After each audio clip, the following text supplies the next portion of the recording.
How's it going, guys? Cody, guys, back again, dropping yet another video. Right, guys, this video, as you can tell from the title, tomorrow morning I'm going to be on BBC Radio Wales at 8 AM, and I'm going to be on the radio, right? I'm doing it from home.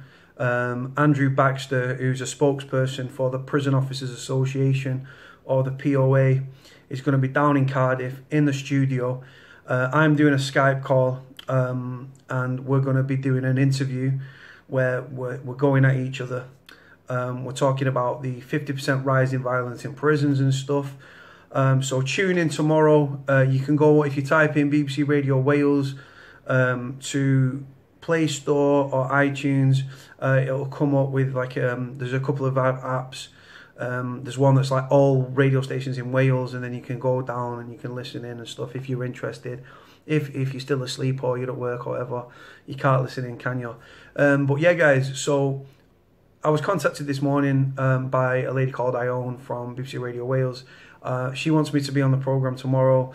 They wanted me to go to Media City up here in Manchester, which is like ITV and the BBC and stuff, right? And do be sat in a little studio, and then be like patched through to those in Cardiff.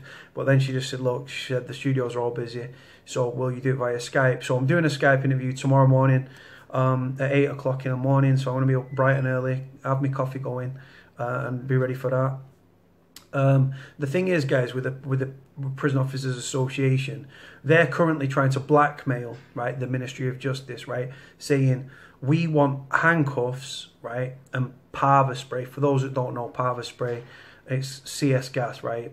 It's capture spray, the police call it. Parva spray, if you take all them words away, CS gas, right? Pepper spray, it gets in your eyes and stuff, your eyes stream and stuff. And but the fact is, right, it's the step in the wrong direction, in my opinion, because prisoners will go at the prison officers. Because what will end up happening, a prisoner will end up being sprayed, they'll be twisted up, right, where they'll use excessive force to twist him up. Prisoners have got very long minds and stuff, right? And then due to understaffing and stuff, if that screws on that wing, there's more prisoners than there are prison officers, so it'd be very easy to target him, isolate him, and then attack him and stuff.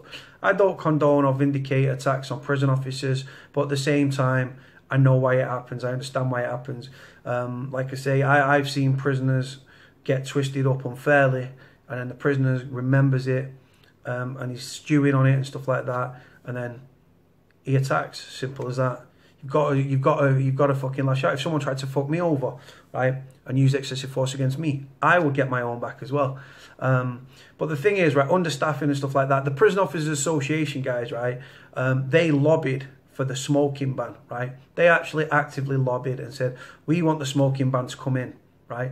Now, anyone with half a brain would think, well, hold on, tobacco is used as currency in prison. It has for forever and a day, right?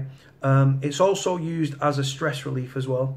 It's well known that prisoners smoke more when they're stressed out and everything. And for me, the rise in violence is down to the smoking ban, which the POA have lobbied for. And then the POA, the Prison Officers Association, are then complaining, oh, we don't feel safe at work, we want parva spray, we want handcuffs and stuff like that, right? So you lobby for something, you get it, there's a massive spike in violence, over 50%, right? And then you want to bitch and moan and complain because you didn't know at the same time you was lobbying for the smoking ban that all your fucking numbers are going to be cut. So you've tried to provoke, in my opinion, prisoners. They strike out, they lash out, not just because of the smoking ban guys. You've got to look at everything. You've got to look at the understaffing, you've got to look at mental health, the harsh regimes and stuff. You could get out for a couple of hours a day, you might be out for 1 hour a day, you might be out for 2 hours a day, depending on what prison you are in and what regime you are running. But treatment, conditions, sustained periods behind your door. Prisoners like caged animals, guys, right? And then, like I say, the Prison Officers Association, by lobbying for the smoking ban, right? It's like prodding a prisoner. It's like prodding a sleeping lion or a sleeping dog. Eventually, it's gonna attack, isn't it? Right? And like I say, the POA lobbied for it, and then they want to run. Oh, we're going to carry out banned industrial action if we don't get what we want. So, in my opinion, they're trying to blackmail the Ministry of Justice by saying, if you don't give us what we want, we're going to carry out banned industrial action, right? Which means they would be striking, but it's illegal for them to strike. The police can't go on strike. Even the fire brigade are not supposed to go on strike and stuff like that. And prison officers are not allowed to strike. It's classed as banned industrial action. So all that would happen is they'd be demanded to go back to work, and they go back to work and stuff. But they're trying to hold the Ministry of Justice captive by saying, if you don't give us this, we're going to do this. Blackmail. And like I say, prisons are dangerous, lawless places, guys. It is dangerous for prisoners. It is dangerous for prison officers and stuff like that. But the fact is, the Prison Officers Association lobbied for the smoking ban and then want to run and cry and bitch and moan, oh, we're not safe in prison, right? Well, simple. Rather than trying to fuck prisoners over, right, by campaigning and lobbying for a smoking ban, like I said, guys, in prison, tobacco was used freely before the smoking ban. Tobacco was used as currency to buy things, haircuts. You lend it out to somebody, because in prison, if you borrow something, you've got to give double back, double bubble as we call it, or double trouble. But the thing is, obviously now, by banning smoking, what does that do? Anyone with knowledge of prison will know, right? Tobacco, when you ban it, goes underground. The prices can go up 10, 11 times what they are on the street, right? And then, obviously, tobacco, you get in debt. Debt, then, where there's debt, there's intimidation, fear, bullying, and violence. That's the same with spice. That's the same with new psychoactive substances like spice, and also drugs and stuff, right? So you're campaigning for something, you lobby for a smoking ban, and then you're not happy and stuff like that. Well, simple. Stop trying to fuck prisoners over and limit what they can do and stuff like that, right? Because, like I say, the prison system's actually going backwards in time. The smoking ban, right? You're allowed on the yard. You should be able to smoke on the yard. You've got non-smoking wings, right? So if you're not a smoker, you don't have to passive smoke other people's smoke, right? This was before the smoking ban, right? So like I say, smokers run, you might have wings where it's mixed, where it's smokers and non-smokers, but then you've got smoking wings and you've got no smoking wings, right? So the point is, if you want to smoke, if you're a smoker, you smoke, you passive smoke, bam, you're all happy. Non-smokers are not passive smoking. But like I say, the Prison Officers Association wanted to fuck prisoners over by bringing the smoking ban in, which again, all it succeeded in doing is you've seen an escalation in violence, you've seen an escalation in debt, which brings fear, intimidation, bullying, and violence, and it also brings the smugglers get rich. And like I say, and then by taking tobacco away from prisoners, they're kicking off, they're angry and they're wound up and stuff. So yeah, I'm doing an interview tomorrow with the POA guys and the BBC Radio Wales. It's going to be very, very interesting to listen to, because I'm going to go at the Prison Officers Association guy. I wish it was Mark Fairhurst. Mark Fairhurst, the chairman of the POA, and he's absolutely useless.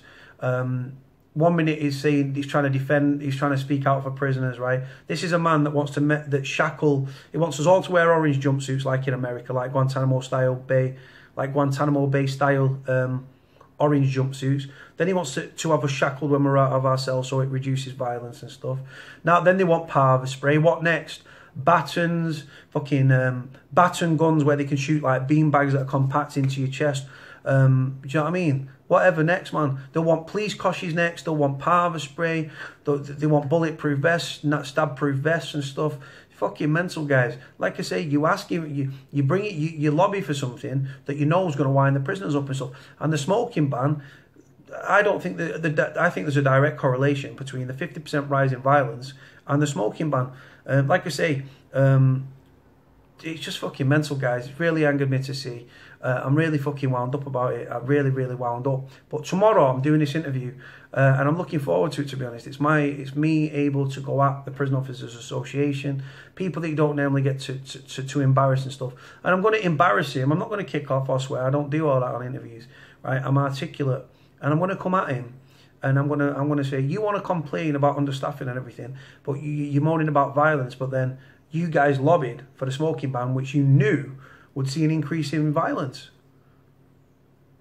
So be careful what you fucking wish for, right? You wanted to antagonise prisoners, you wanted to wind prisoners up, and then you fucking fuming when they lash out. Now, guys, like I say, we're angry at the system, right? But we can't get at the system. So what do? We attack the uniform. The uniform is the first thing we see.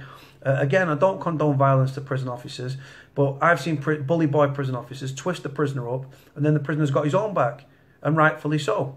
if the prisoner attacked the prison officer and then the prisoner kicks off, they'd all twist him up and stuff and go over the top with him.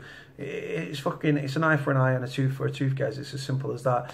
But yeah, so I'm on there tomorrow, guys, 8 a.m. in the morning. If you can tune in, please feel free to do so. BBC Radio Wales, guys. It's going to be an interesting debate and stuff like that. I'll ask the producer to get the interview so they can send it me, and if they do, I will gladly post it on here so you guys can have a listen to it and watch me rip the guy from the Prison Officers Association, Andrew Baxter, a new arsehole. Right, guys, like, comment, subscribe. Speak to you all soon. Bye.